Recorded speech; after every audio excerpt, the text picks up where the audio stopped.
राधे राधे। जय श्री कृष्ण। आज की इस वीडियो में हम सुनेंगे संतोषी माता के व्रत की कथा। भगवान लक्ष्मी नारायण सब पर अपनी कृपा बनाए रखें, सबके घर में धन संपत्ति सुख ऐश्वर्य सदा बनाए रखें।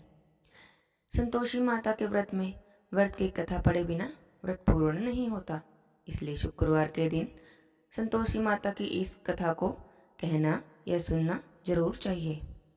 बोलिए संतोषी माता की जय हो, लक्ष्मी नारायण भगवान की जय हो। एक गांव में एक बुढ़िया रहती थी जिसके 7 बेटे थे।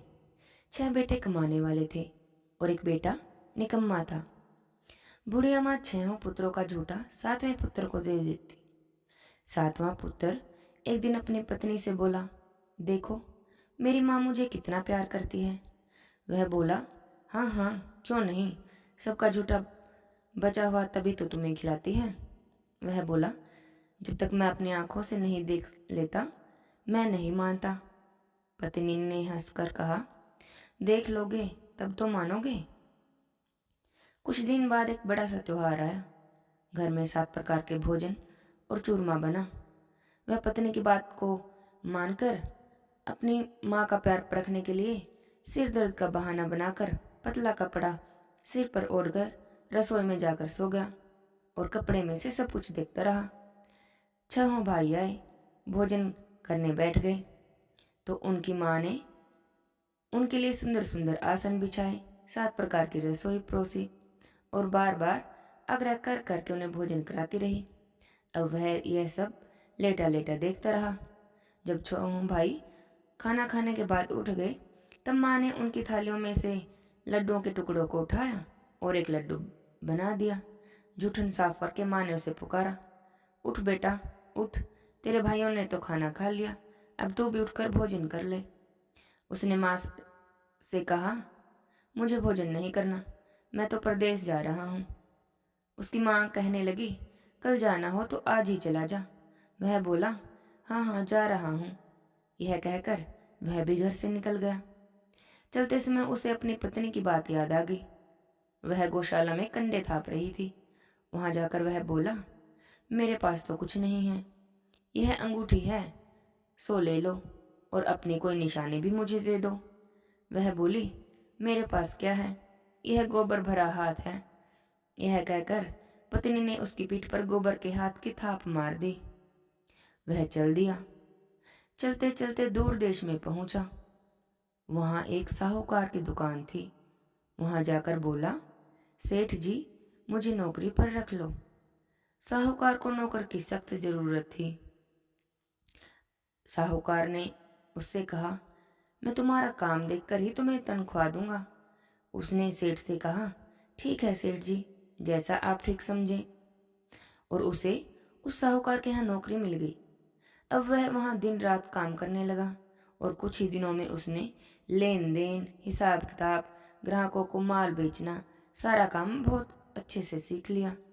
साहूकार के 7-8 नौकर थे, वे तो सब चक्कर खाने लगे, लेकिन उसने अपनी लगन परिश्रम और ईमानदारी से सभी को पीछे छोड़ दिया। क्योंकि उसने इतनी मेहनत की थी तो उसे अपनी मेहनत का फल मिला। सेठ ने भी उसका काम देखा और 3 महीने में ही उसे अपने मुनाफे में साझेदार बना लिया। अब परिश्रम करते करते 12 वर्ष में ही वह उस नगर का नामी सेठ बन गया और सेठ सारा अपना कारोबार उसी के भरोसे छोड़कर बाहर चला गया। इधर उसकी पत्नी पर भी क्या बीती। उसके सास ससुर उसे दुख देने लगे। घर का सारा काम करवाकर उसे लकड़ी लेने जंगल में भेजते और इसी बीच घर की रोटियों के आटे से जो भी भूसी निकलती उसकी भी रोटी बनाकर रख दी जाती और फूटे हुए नारियल की नरेली में उसको पानी दिया जाता। इस तरह उसके भी दिन बीतते रहे। एक दिन जब वह जंगल में लकड़ी लेने जा रही थी तब उसे रास्ते में बहुत सी स्त्रियां संतोषी माता का व्रत करते हुए दिखाई दी। वह वहां खड़ी होकर पूछने लगी, बहनों ये तुम किस देवता का व्रत करती हो और इसके करने से क्या फल मिलता है? इस व्रत को करने की क्या विधि है? अगर तुम मुझे भी इस व्रत का विधान बता दोगी तो मैं तुम्हारा बड़ा ही एहसान मानूंगी। उनमें से एक स्त्री कहने लगी, हाँ बहन, सुनो, ये संतोषी माता का व्रत है। इसके करने से निर्धनता, दरिद्रता का नाश होता है। लक्ष्मी जी घर में आती हैं, मन की सारी चिंताएं दूर होती हैं, मन को प्रसन्नता और शांति मिलती है, निपुति को पुत्र मिलता है। किसी का प्रीतम बाहर गया हो तो वह शीघ्र लौट आता है। कुंवारी कन्या को मन पसंद पर मिलता है। चलता हुआ मुकदमा खत्म हो जाता है। गृह कलेश समाप्त हो जाता है। मन में शांति होती है। घर में धन जमा होकर धन जायदाद का लाभ होता है। और जिसके मन में जो भी कुछ मनोकामना हो वह सब संतोषी माता की कृपा से दूर हो जाती है। इसमें बिल्कुल भी संदेह नहीं है। वह पूछने लगी, यह व्रत किया कैसे जाता है? यह भी बता दोगी तो तुम्हारी बड़ी कृपा होगी। वह स्त्री कहने लगी, बिना परेशानी, श्रद्धा और प्रेम से जितना भी बन सके प्रसाद लेना। 5.25 पैसे से 5.25 आने, इससे भी ज्यादा शक्ति और भक्ति के अनुसार गुड़ और चना ले लेना। हर शुक्रवार को निराहार रहकर कथा कहना सुनना। इसके ओम बीच काम नहीं टूटे। लगातार नियम और पालन करते रहना। सुनने वाला कोई न मिले तो घी का दीपक जलाकर उसके आगे जल के पात्र को रखकर कथा कहना, परंतु नियम ना टूटे।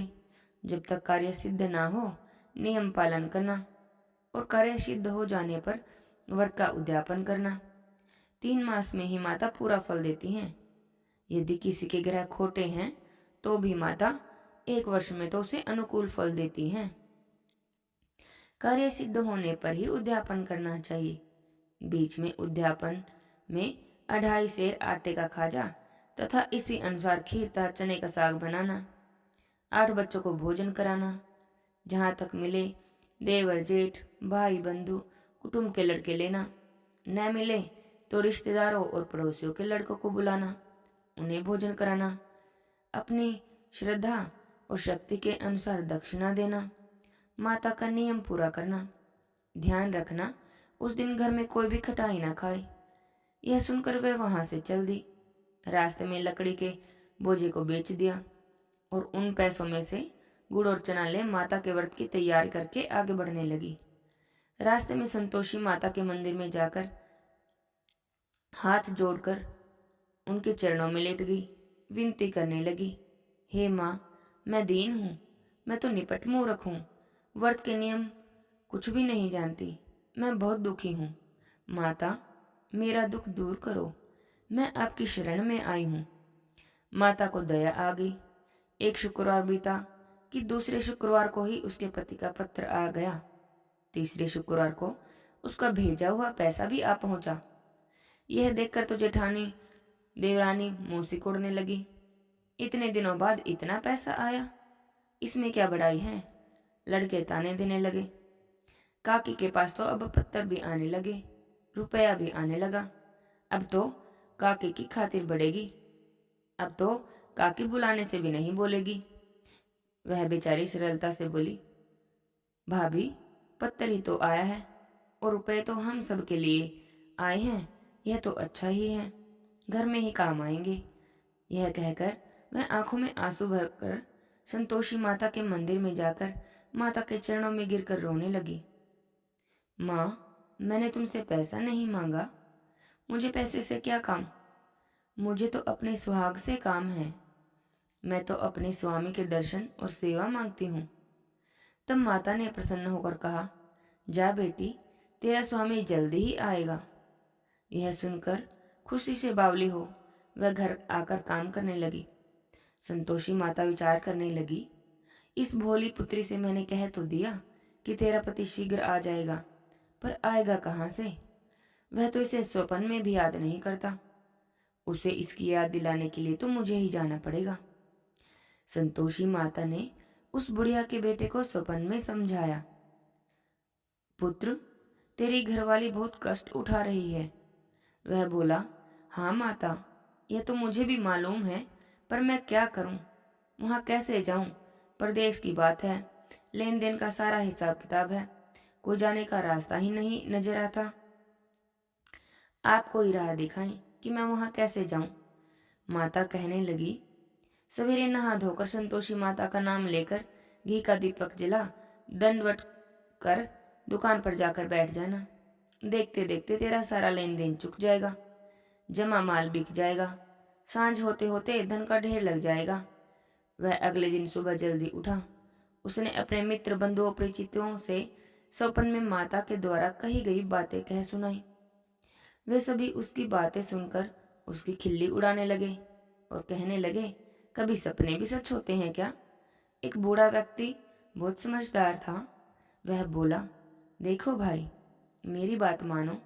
इस तरह सच या झूठ कहने से बदले देवता ने जैसा कहा है वैसा ही करो, इसमें तुम्हारा क्या जाता है? बूढ़े बाबा की बात मानकर नहा धोकर उसने संतोषी माता को प्रणाम किया। फिर घी का दीपक जलाकर दुकान पर जाकर बैठ गया। शाम तक धन का ढेर लग गया। प्रसन्न होकर वह घर जाने के लिए गहना, कपड़ा व सामान खरीदने लगा। सब काम से निपटकर अपने घर जाने को रवाना हुआ। उधर उसकी पत्नी जंगल में लकड़ी लेने गई। लौटते वक्त थक जाने के कारण संतोषी माता के मंदिर में विश्राम करने बैठ गई। यह तो उसका रोज का ही रुकने का स्थान था। धूल उड़ती देखकर उसने माता से पूछा, हे माता, यह धूल कैसे उड़ रही है? माता कहने लगी, हे पुत्री, तेरा पति आ रहा है। अब तू ऐसा कर, लकड़ियों के 3 बोझ बना।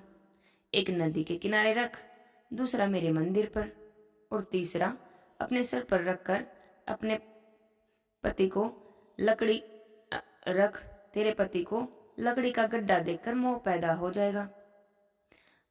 वह यहाँ रुकेगा, नाश्ता पानी बना खाकर माँ से मिलने जाएगा। तू लकड़ी का बोझ उठाकर जाना। बीच चौक में लकड़ियों का गट्ठा डालकर 3 आवाजें जोर से लगाना। लो सासू जी, लकड़ियों का गट्ठा लो, भूसे की रोटी दो, नारियल के खोपरे में पानी दो। आज कौन मेहमान आया है? संतोषी माता की बातें सुनकर वह कहने लगी, ठीक है माँ। और ऐसा कहकर प्रसन्न मन से उसने लकड़ियों के 3 बोझ बना लिए। एक नदी के तट पर, दूसरा माता के मंदिर में रख दिया। इतने में ही मुसाफिर वहां आ पहुंचा।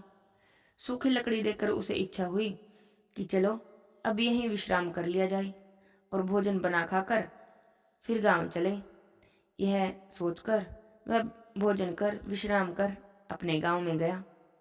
उसी समय बहू सिर पर लकड़ी का गट्ठर लिए आ गई। उसने गट्ठर को आंगन में डाला, जोर से 3 आवाजें दी, लो सासू जी, लकड़ी का गट्ठर लो, भूसे की रोटी दो, नारियल के खोपर में पानी दो। आज कौन मेहमान आया है? यह सुनकर सासू ने अपने दिए हुए कष्टों को भुलाने के लिए कहा, बहू, तू ऐसा क्यों कहती है? तेरा पति ही तो आया है। बैठ, मीठा भात खाकर कपड़े गहने पहन। पत्नी की आवाज सुनकर उसका जब पति बाहर निकला और उसके हाथ में पहनी अंगूठी देखकर बेचैन हो गया। उसने माँ से पूछा, माँ यह कौन है? उसकी माँ कहने लगी, बेटा, यह तेरी पत्नी है। आज 12 वर्ष हो गए हैं। जब से तू गया है तब से सारे गांव में जानवरों की तरह भटकती फिरती है। काम काज कुछ करती नहीं, 4 समय आकर खा जाती है। अब मुझे देखकर भूसी की रोटी और नारियल के खोपरे में पानी मांगती है। वह बोला, माँ, मैंने भी इसे देखा है और तुम्हें भी। मुझे दूसरे घर की चाबी दो, मैं उसमें रहूंगा। उसकी माँ कहने लगी, ठीक है बेटा, जैसी तुम्हारी मर्जी। और कहकर चाबियों का गुच्छा बेटे के सामने रख दिया। उसने दूसरे घर का दरवाजा खोलकर सारा सामान जमाया। एक ही दिन में वहां राजा के महल के जैसा ठाठ बाट बन गया। अब क्या था, वह तो सुख भोगने लगे। अगला शुक्रवार उसने अपने पति से कहा, मुझे संतोषी माता के व्रत का उद्यापन करना है। पति कहने लगा, ठीक है, खुशी से कर लो। वह उद्यापन की तैयारियां करने लगी। जेठ के लड़कों को भोजन के लिए कहने गई तो उन्होंने मंजूर कर लिया। लेकिन पीछे से जेठानी ने अपने बच्चों को सिखाया, देखो रे, भोजन के समय सब लोग खटाई मांगना, जिससे उसका उद्यापन पूरा न हो। लड़के भोजन करने गए, खीर पेट भर कर खाई, परंतु बात याद आते ही कहने लगे, हमें तो कुछ खटाई खाने को दो, खीर खाना हमें नहीं भाता। लड़के उठकर खड़े हो गए, बोले, पैसे लाओ। भोली बहू कुछ जानती नहीं थी, इसलिए उन्हें पैसे दे दिए। लड़कों ने बाजार जाकर उन पैसों से इमली खरीदी और खाई। यह देखकर माता जी का प्रकोप उस पर हो गया। राजा के दूत उसके पति को पकड़ कर ले गए। जब अब सब मालूम हो जाएगा, जब जेल की रोटी खाएगा। यह सब वचन उसकी जेठानी उसे सुनाने लगी। बहू से तो यह वचन सहन नहीं हुए। वह संतोषी माता के मंदिर में गई और कहने लगी, माता, तुमने यह क्या कर दिया? हंसाकर क्यों रुलाने लगी? माता कहने लगी, पुत्री, तूने मेरा व्रत भंग किया है, इतनी जल्दी सब बातें भुला दी। वह बोली, माता, भूली तो नहीं हूं, नहीं कुछ अपराध किया है, मुझे तो लड़कों ने भूल डाल दिया, मुझे क्षमा करो माँ। माँ बोली, ऐसी भूल भी कहीं होती है? वह बोली, माता, अब ऐसी भूल नहीं होगी। अब बताओ, मेरा पति कैसे आएगा? माता कहने लगी, पुत्री, जा, तेरा पति तुझे रास्ते में ही आता मिलेगा। जब वह मंदिर से निकलकर बाहर आई तो रास्ते में उसे उसका पति आता हुआ मिला। उसने पूछा, कहाँ गए थे? तो वह बोला, इतना धन जो कमाया है उसका कर राजा ने मांगा था, वही भरने गया था। वह प्रसन्न होकर बोली, भला हुआ, अब घर चलो। फिर अगला शुक्रवार आया। वह बोली, मुझे माता का उद्यापन करना है। पति ने कहा, ठीक है, बड़ी खुशी से करो। वह फिर से जेठ के लड़कों को भोजन के लिए कहने गई। जेठानी ने लड़कों को सिखा दिया कि तुम पहले ही खटाई मांगना। अब लड़के भोजन करने बैठे, लेकिन भोजन करने से पहले ही कहने लगे, हमें खीर पूरी नहीं भाती, जी बिगड़ता है, कुछ खटाई खाने को दो। वह बोली, खटाई खाने को तो नहीं मिलेगी, खाना हो तो खाओ। उनके उठकर चले जाने पर उसने ब्राह्मण के लड़कों को बुलाकर भोजन करवाया, दक्षिणा दी। उन ब्राह्मण दक्षिणा की जगह उन्हें एक एक फल दे दिया। इससे संतोषी माता प्रसन्न हो गई। माता की कृपा से 9 महीने बाद उसे चंद्रमा के समान एक सुंदर पुत्र प्राप्त हुआ। पुत्र को लेकर वह प्रतिदिन संतोषी माता के मंदिर में जाने लगी। माता ने सोचा कि यह रोज आती है, आज क्यों न मैं इसके घर चलूं, इसका आसरा ही देखूं तो सही।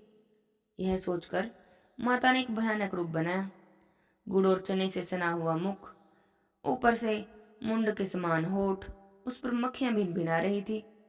दहलीज में पैर रखते ही उसकी सास चिल्लाई, देखो रे, कोई चुड़ैल डाकनी चली आ रही है लड़कों, इसे भगाओ, नहीं तो सबको खा जाएगी। बहू रोशनदान से देख रही थी। वह तो प्रसन्न हो उठी, आज मेरी माता मेरे घर आई है। यह कहकर दूध पीते बच्चे को गोद से उतार दिया। इस पर उसकी सास और भी गुस्से में हो गई और बोली, इसको देखो कैसी उतावली हुई जा रही है, जो बच्चे को भी पटक दिया। इतने में माता के प्रताप से जहां देखो लड़के ही लड़के नजर आने लगे। वह बोली, माँ जी, मैं जिनका व्रत करती हूँ यह वही संतोषी माता है। इतना कहकर उसने झट से घर के सारे किवाड़ खोल दिए। सबने माता के चरण पकड़ लिए और विनती करने लगे, हे माता, हम तो मूर्ख हैं, अज्ञानी हैं, तुम्हारे व्रत की विधि नहीं जानते, तुम्हारा व्रत भंग कर हमने बड़ा अपराध किया है। हे माता, हमारे सब अपराध क्षमा करो। और यह कहकर बार बार माता से माफी मांगने लगे। संतोषी माता सब कुछ भुलाकर उन पर प्रसन्न हुई। इसके बाद उसकी सास से कहने लगी, हे संतोषी माता, मेरे सारे अपराध क्षमा करो, मुझसे बड़ी भारी भूल हुई है। और उसकी बहू ने भी बार बार माता से आग्रह किया तो माता प्रसन्न हो गई और उसकी बहू संतोषी माता से कहने लगी, हे माँ संतोषी, जैसा फल आपने मुझे दिया है वैसा ही फल सबको देना। यह कथा कहानी कहते सुनते, हुंकारा भरते, सबकी मनोकामनाएं पूरी करना, सबके घर में धन धान्य ऐश्वर्य सदा बनाए रखना। बोले संतोषी माता की जय हो। लक्ष्मी नारायण भगवान की जय हो। राधे श्याम।